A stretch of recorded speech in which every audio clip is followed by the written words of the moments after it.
And we're rolling. Today's the big week, Pokemaniacs. Saturday. We've got our 25th anniversary celebration.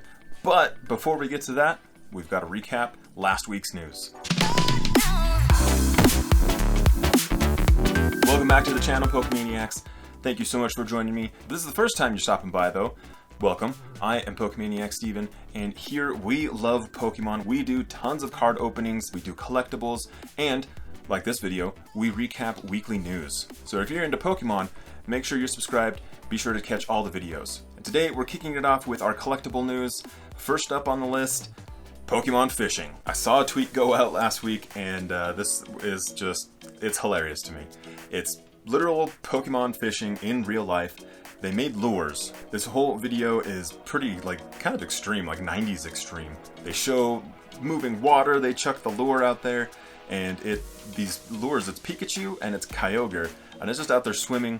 And I don't know if these things will actually work on fish, but they're going to be available in Japan coming out this spring.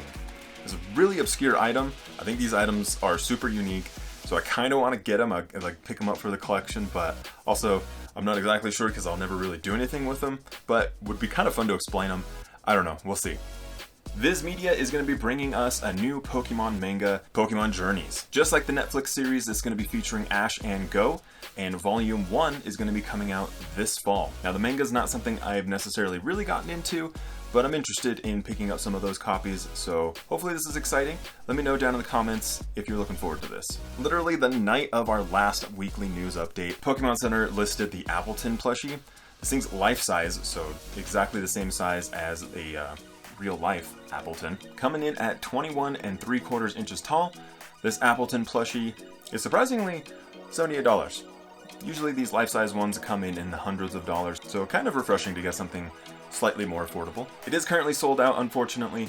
I'm a little bit late, apologies. But there was an interesting thing between the American and the Japanese versions of the Appleton. So if you take a look, here's the Japanese one, and then here is the American one. If you notice the tops, it kind of looks like they left the American one in the oven a little bit too long. I'm not exactly sure who made that decision on why they would look differently, or, just kind of what happened there, but kind of a fun fact for you. Premium Bandai revealed their new Scale World figure. They're bringing in Wally and Gallade to the mix. His figures look pretty good. I'm not exactly sure how popular Wally is anymore, so let me know if you're a fan of Wally, but I do know that the Ralts line is actually pretty popular out there. Usually more Gardevoir, but Gallade's still pretty cool too. Additionally, Bandai did reveal that they'll be doing some new kids figures. Coming out this June in Japan, these blind boxes are going to be about $1.80 USD, so you'll probably find them on some import sites, but cool little figures here. Probably be really cool for like a shelf or maybe like for your desk, so keep an eye out for those. More figures! The company Gem did reveal that they are coming out with a new figure. This one is called Snorlax in Sleep, and this figure features Snorlax sleeping. Along with a lot of fan favorites, we've got Ash on top with Pikachu, we've got a Jigglypuff, Bulbasaur, Squirtle, but surprisingly no Charmander. So, sorry Charmander fans. Either way, this figure looks really good. I'm actually interested to see the price on this when it gets a little bit closer, but that's a pretty good looking figure. Should be coming out next month, but coming in July, Gem also has another figure called Dive to Blue. This figure is featuring a lot of water Pokemon, so not Blue the trainer, but loads of the color blue with water Pokemon like Vaporeon. We've got Mudkip. A lot of fan favorites here, just all diving into the water together. It's really, really beautiful figure. Again, watch those import sites.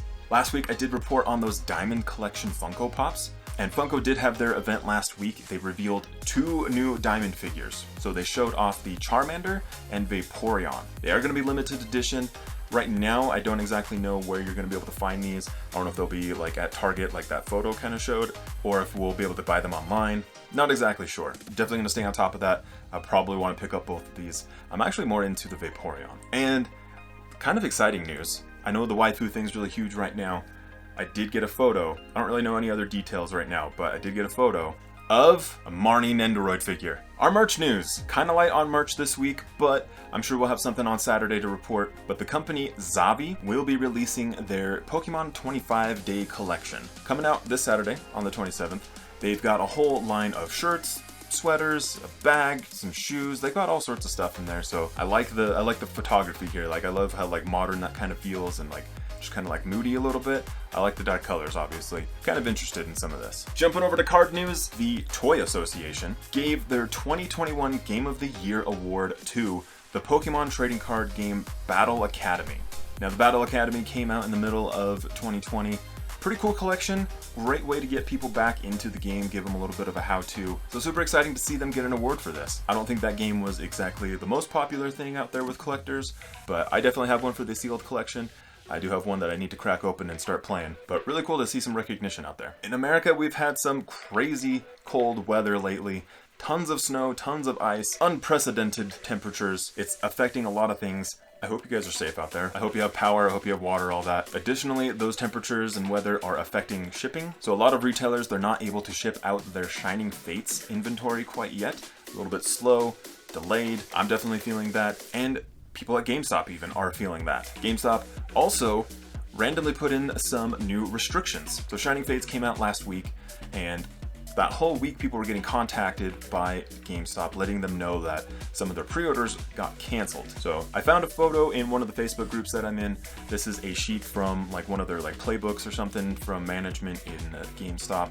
So they've got all of the details here talking about how shipping delays are happening, how they oversold inventory, and down at the bottom it actually says how much they're limiting people from buying one item. So it looks like there are limitations on basically all the items. You can only get like 4 or 5 of each one of those items, except for the ETBs, which kind of blows my mind. They're limiting how many people can buy on like the more run-of-the-mill items, but the ETB is arguably the most valuable one on there, and people can just go buy 150 of them, and that's totally fine. But regardless of how many we're trying to buy, you're limited at buying like 4 Pikachu boxes. Stuff like that doesn't really make sense to me. Hopefully you guys weren't affected too badly by that, but it is unfortunate because yeah, maybe that helps people get some of the other items, but those ETBs, like I said, are probably the most coveted items of this set, but based on the current structure, somebody could have just bought the whole inventory for the whole store and just blocked it for everybody else. So not my most favorite move from GameStop. Video games! Pokemon Unite!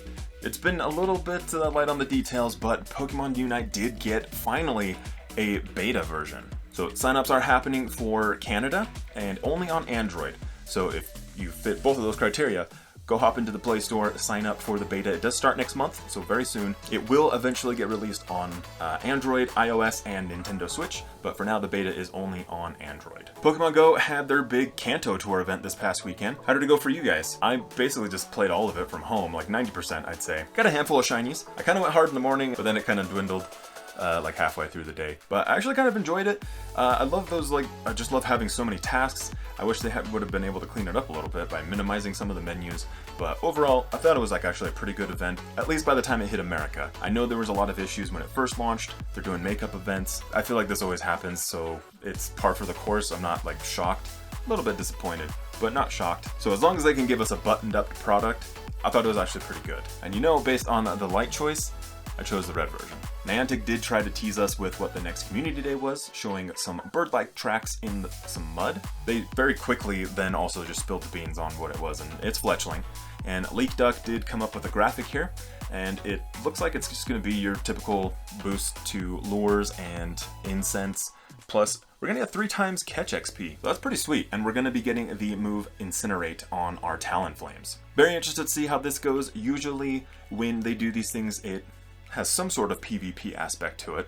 Talonflame for a while there in the core games, in that meta, was getting banned quite a bit in a lot of tournaments. Not hearing about it too much anymore, but really interested to see how competitive this makes Talonflame. I love that Pokemon, so totally stoked to kind of experiment and see what you can do in Pokemon Go.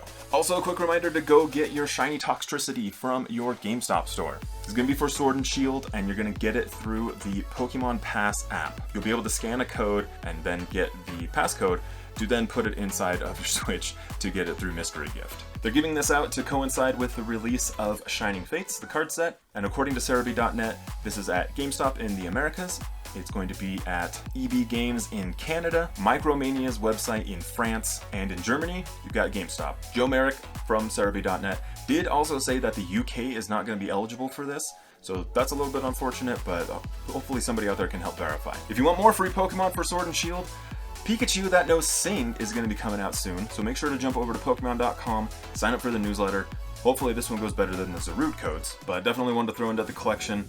Pikachu, maybe not the most competitive Pokemon, but it's always fun to have some sort of gimmick on there, so be sure to check your emails, coming soon. And speaking of Pikachu, this guy, G-Max Pikachu is going to be coming to Sword and Shield raids. And just like the Cramorant raids that we did not too long ago, if we can beat 1 million of these things, we're going to be able to score 100 Amorite ores and 100 Dynite ores. So it could be good for building a competitive team.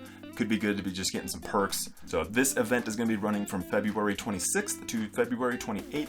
Just a quick little weekend event again. I think we're going to do it. We beat 1.3 million Cramorant.